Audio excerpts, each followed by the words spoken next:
Hey guys, this is the first of the tutorial videos about how to manage our notes once we start going to use them on the iPads.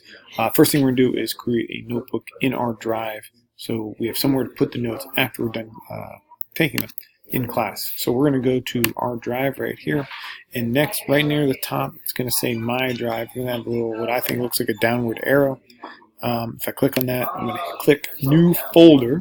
That's going to be a new folder. I'm going to name this new folder pre-algebra because that's the name of our class. Name it 7th grade math or period whatever you are in, anything you want. So I'm going to create that new folder. That's going to be basically my class notebook. Now I'm going to open up that notebook. Our first unit is integers, so I'm going to create a new folder that says Unit 1 Integers. That's way when we do cumulative things back in the area you're working on a spiral view, you want to look at old notes. It's easier to find it. So basically that's like a divider in our notebook. So once I create that, now I'm going to get ready to use the iPad and put those notes right where they need to be so you can find them later.